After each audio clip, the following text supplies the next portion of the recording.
golongan yang kecil bisa mengalahkan golongan yang besar. Ana ad-da'i bi-imani, ana al-islam rabbani, sa'ali rayati dawman wa ahmi saffa ikhwan. Innal hamdalillah nahmaduhu wa nasta'inuhu wa nastaghfiruh wa nastahdi wa na'udzu billahi min shururi anfusina wa min sayyiati a'malina may yahdihillahu fala mudilla lahu wa may yudlil falan tajida lahu waliyyan mursyida wa asyhadu an la ilaha illallah wa asyhadu anna muhammadan abduhu wa rasuluh. Allahumma salli wa sallim ala habibina Muhammad qaidil mu'minina fid dunya wal akhirah wa ala alihi wa ashabihi wa man tabi'ahum bi ihsanin ila yaumiddin. Amma ba'du, fa ya ma'asyiral muslimin rahimakumullah, usikum wa iyaya bi taqwallah. Wallahu subhanahu wa ta'ala yuhibbul muttaqin. Wa qala ta'ala ya ayyuhalladzina amanu taqullaha haqqa tuqatih wa la tamutunna illa wa antum muslimun. Ya ayyuhalladzina amanu taqullaha wa qulu qawlan sadida yuslih lakum a'malakum wa yaghfir lakum dhunubakum wa man yuti'illaha wa rasulahu faqad faza fawzan 'azima. Wa qala Rasulullah sallallahu alaihi wasallam ittaqillaha haitsu ma kunt wa atbi sayyi'atal hasanata tamkuha wa khaliqin nasa bi khuluqin hasan. Bapak dan saudara-saudara sekalian jamaah salat Jumat rahimakumullah, sebagaimana yang ditetapkan atau yang diminta untuk disampaikan dalam khutbah Jumat ini, yaitu judul golongan yang kecil bisa mengalahkan golongan yang besar. Judul ini sesuai dengan ungkapan yang ada di dalam Al-Quran,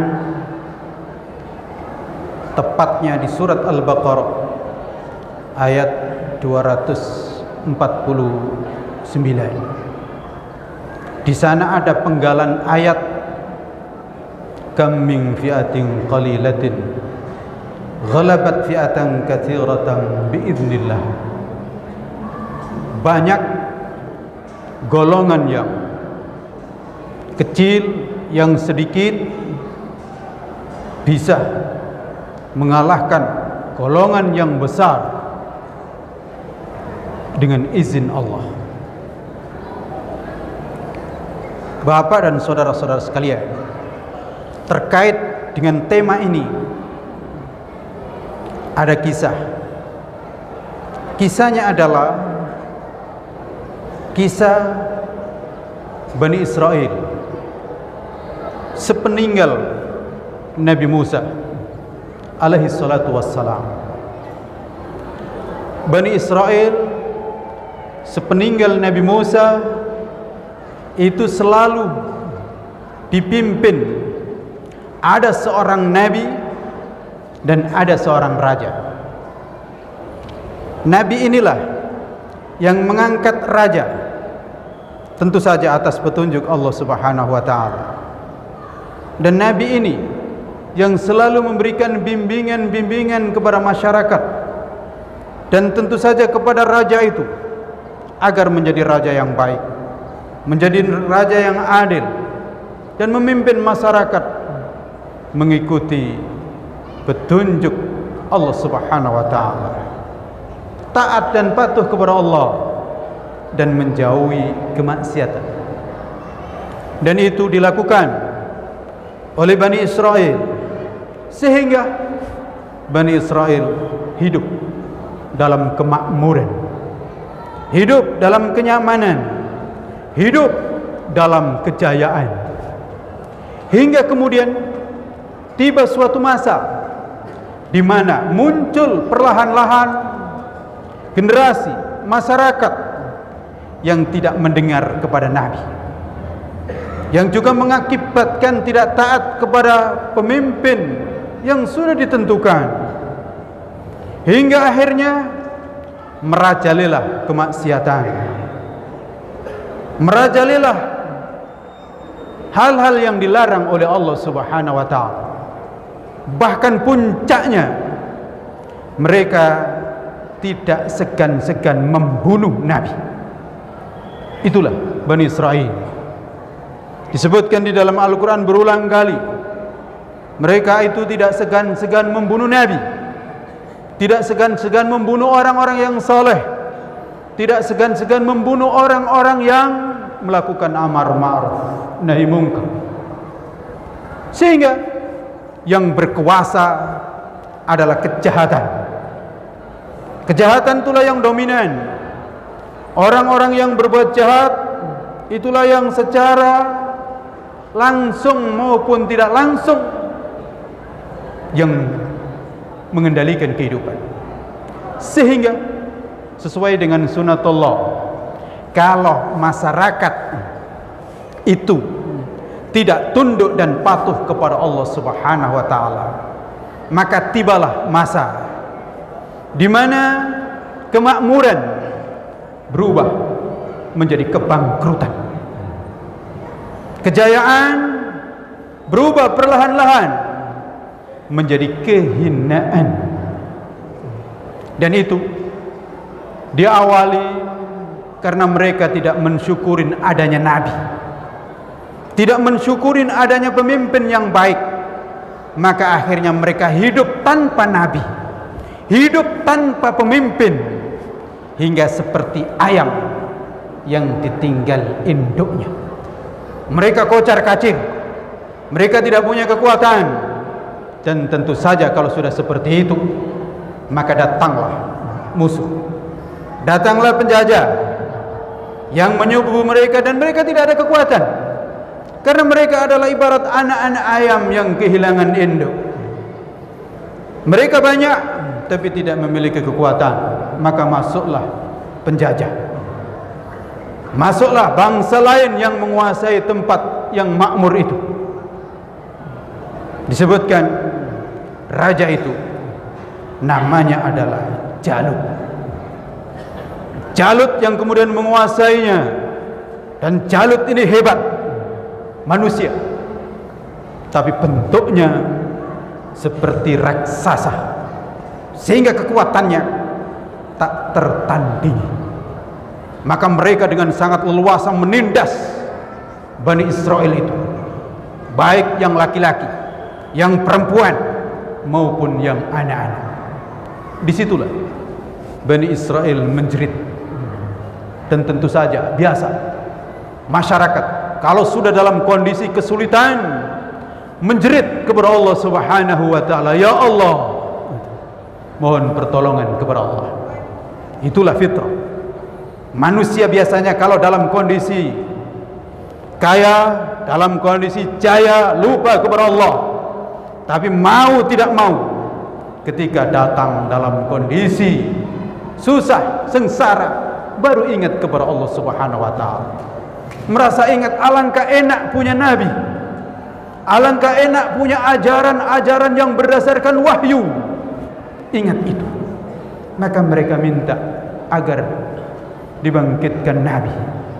Dan mereka melihat sebenarnya sangat sulit untuk ada Nabi, karena mereka tahu Nabi itu lahir dari mana.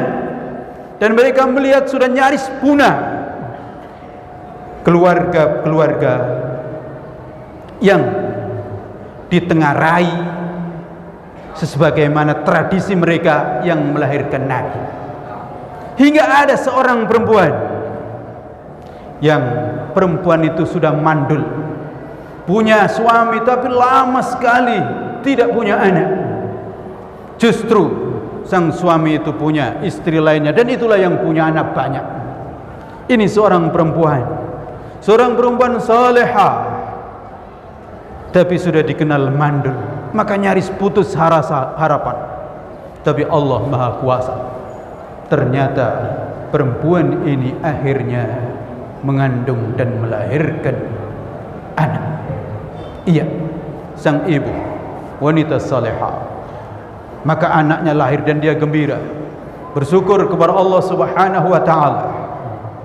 Maka sang anak ketika sudah tumbuh bisa berjalan, sang anak dikirim ke Baitul Maqdis untuk belajar dengan ulama-ulama yang tersisa saat itu. Belajar Taurat sehingga menghafal Taurat dan seterusnya.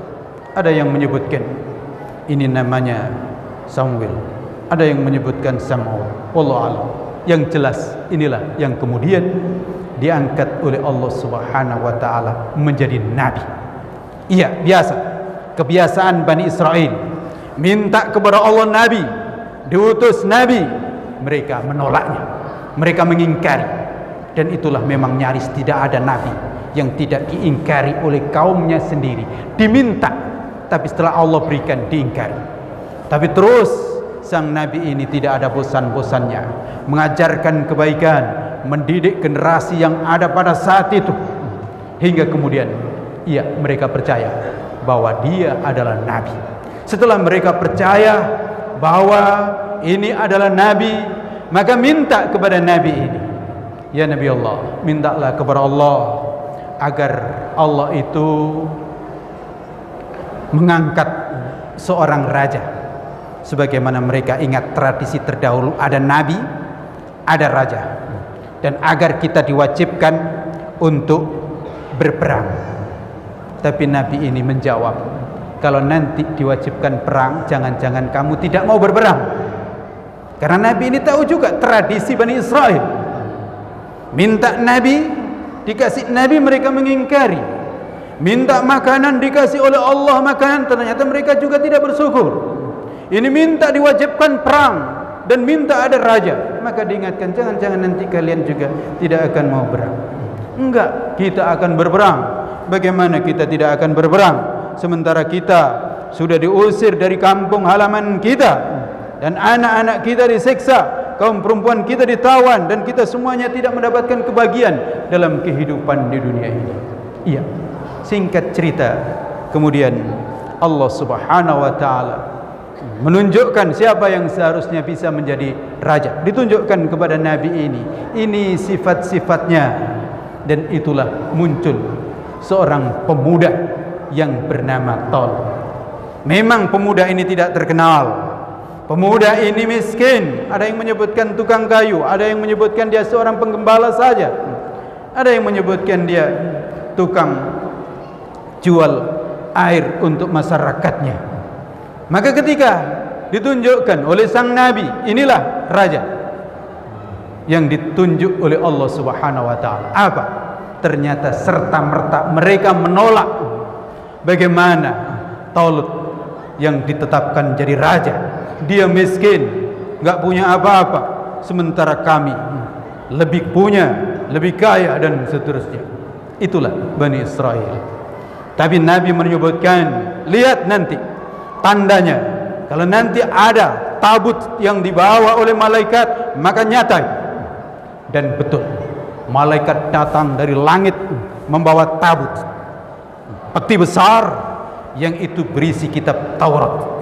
Ada yang menyebutkan ada tongkatnya Nabi Musa dan seterusnya. Maka baru mereka percaya Talut ini sebagai raja mereka. Lalu kemudian Talut dengan sangat cepat mendidik para pemuda-pemuda. Disebutkan sekitar 70 atau 80 ribu pemuda dididik untuk berperang, dididik untuk mempersiapkan diri.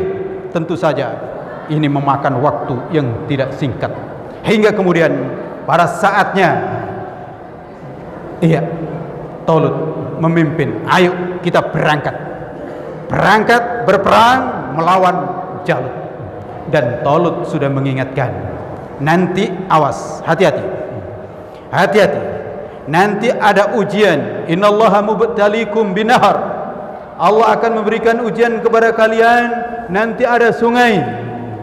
Faman syariba minhu falaysa minni, siapa yang minum maka itu bukan golonganku. Wa man lam yat'amhu fa innahu minni illa man tarafa ghurfatan biyadi, kecuali yang tidak makannya, yang tidak merasakannya atau merasakannya tapi sekedar seciduan tangan saja, maka itulah golonganku. Talut sudah mengingatkan itu. Ternyata apa yang terjadi? Iya, memang mereka dalam perjalanan yang cukup jauh, kehausan, kepanasan.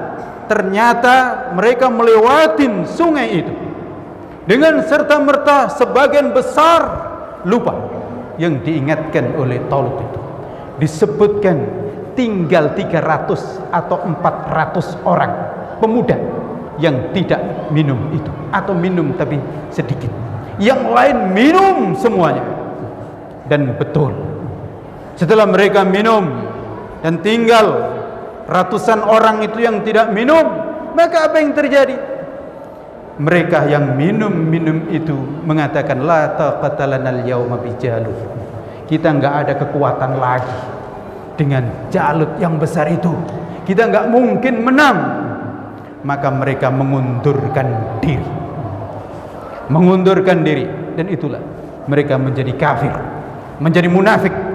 Tinggal sekitar 300 atau 400 orang yang di dalamnya ada seorang pemuda yang bernama Daud. Bapak dan saudara-saudara sekalian, maka di tengah-tengah kondisi yang seperti itu muncullah orang yang berilmu, orang yang tetap teguh dari kalangan, orang yang tidak minum tadi. Itulah mereka mengatakan, tenang, kita tidak mungkin mundur. Kam min fi'atin qalilatin ghalabat fi'atan katsiratan biiznillah wallahu ma'as sabirin. Ingat, banyak golongan yang sedikit bisa mengalahkan golongan yang besar dengan izin Allah, dan Allah pasti bersama orang-orang yang sabar. Singkat cerita, maka kemudian terjadilah peperangan, terjadilah tempur yang dahsyat. Tapi biasa, tempur di zaman dahulu sebelum dimulai itu adu kekuatan satu lawan satu, dan ternyata yang tampil pada saat itu langsung Jalutnya. Jalut yang tampil menantang semua pasukan hanya dengan dirinya sendiri. Sebelum Talut yang maju, Daud pemuda yang masih belasan tahun minta izin kepada Talut, tolong izinkan saya yang menghadapi Jalut itu. Iya, maka Daud yang maju dengan membawa ketapelnya, 3 kali dibidikkan tepat pada pelipisnya, dan kemudian tersungkurlah Jalut itu.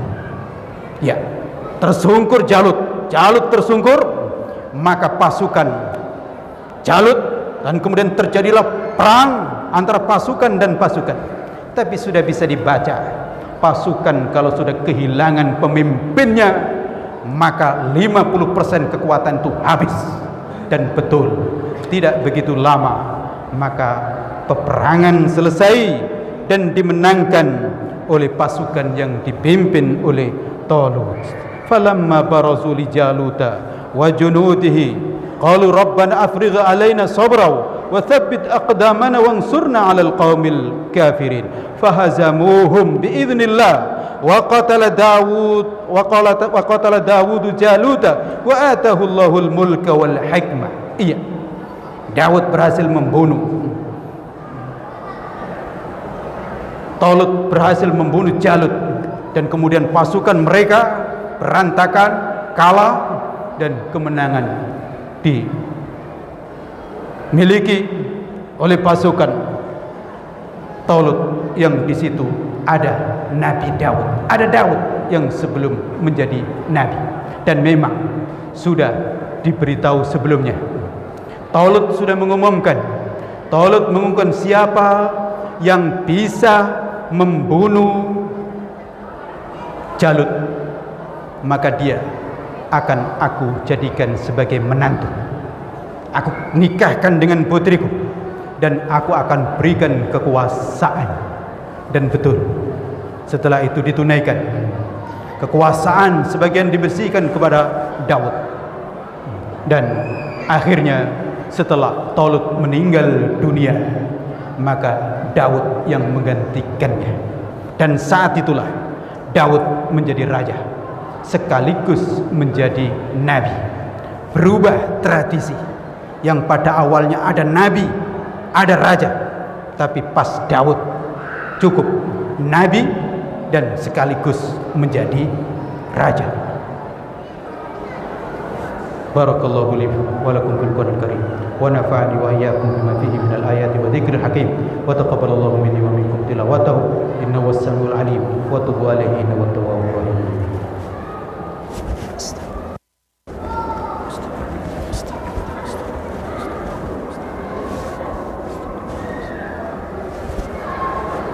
Alhamdulillahilladzi hadana li hadha wa ma kunna linahtadiya laula an hadana Allah wa asyhadu an la ilaha illallah wa asyhadu anna Muhammadan abduhu wa rasuluh. Allahumma salli wa sallim ala habibina Muhammad wa ala alihi wa ashabihi wa man tabi'ahum bi ihsanin ila yaumiddin. Amma ba'du, fa ya ma'asyiral muslimin, usikum wa iyaya bi taqwallah. Wallahu subhanahu wa ta'ala yuhibbul muttaqin. وقال تعالى أعوذ بالله من الشيطان الرجيم بسم الله الرحمن الرحيم والعصر إن الإنسان لفي خسر إلا الذين آمنوا وعملوا الصالحات وتواصوا بالحق وتواصوا بالصبر. Apa rahasianya? Golongan yang kecil bisa mengalahkan golongan yang besar. Pertama, rahasianya adalah ikhlas. Ikhlas semata-mata mengharap ridha Allah Subhanahu wa taala. Berjuang, berperang semata-mata menegakkan kalimatullah. Nabi bersabda, "Man qatala litakuna kalimatullah hiyal 'ulya fa huwa fi sabilillah." Barang siapa yang berjuang, barang siapa yang berperang tujuannya kalimat Allah yang tinggi, maka dia fi sabilillah. Dan kalau fi sabilillah, maka tentu dalam jaminan Allah Subhanahu wa ta'ala. Kekuatan yang sangat dahsyat, itulah kekuatan ikhlas. Yang kedua, kekuatannya adalah tunduk dan patuh kepada Allah Subhanahu wa ta'ala. Siapapun, baik dalam konteks individu, bangsa dan negara, yang tunduk dan patuh kepada Allah pasti kuat, pasti jaya. Wa may yuti'illaha wa rasulahu faqad faza fawzan 'azima. Siapa yang taat kepada Allah dan taat kepada Rasulnya pasti akan mendapatkan keberuntungan yang sangat besar.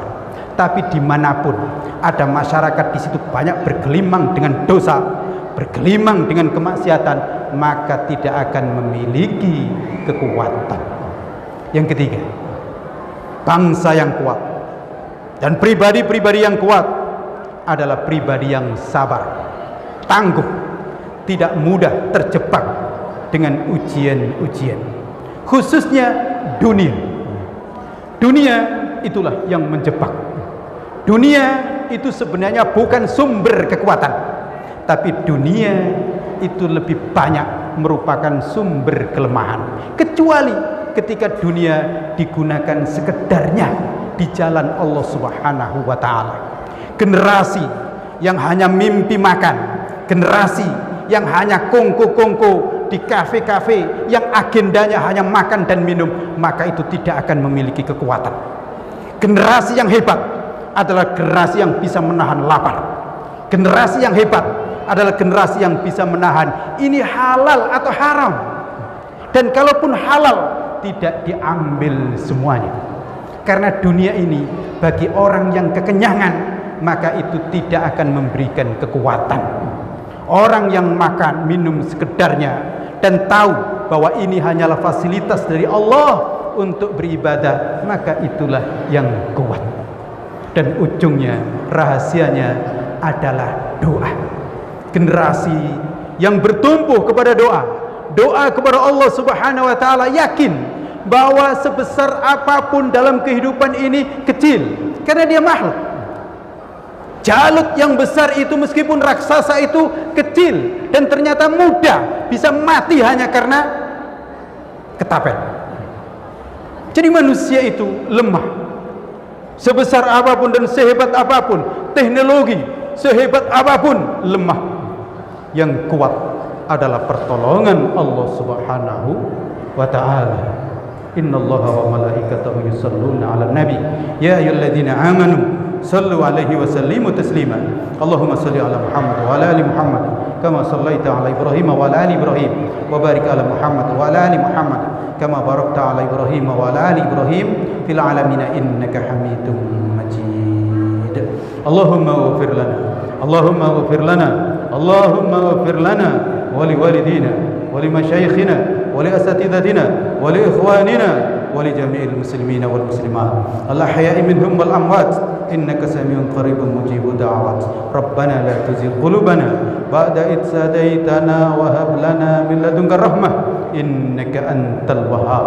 اللهم إنا نسألك رضاك والجنة ونعوذ بك من سخطك والنار. اللهم إنا نسألك علما نافعا وقلبا خاشعا وعملا مقبولا ودعاء مسموعا. اللهم إنا نعوذ بك من علم لا ينفع ومن قلب لا يخشع ومن عمل لا يرفع ومن دعاء لا يسمع. اللهم اجعلنا من أصحاب الجنة جنتك جنة الفردوس مع نبيك محمد صلى الله عليه وسلم. ربنا آتنا في الدنيا حسنة وفي الآخرة حسنة وقنا عذاب النار. وصلى الله على نبينا محمد وعلى آله وصحبه وسلم. سبحان ربك رب العزة عما يصفون وسلام على المرسلين والحمد لله رب العالمين ولذكر الله أكبر. أقم الصلاة.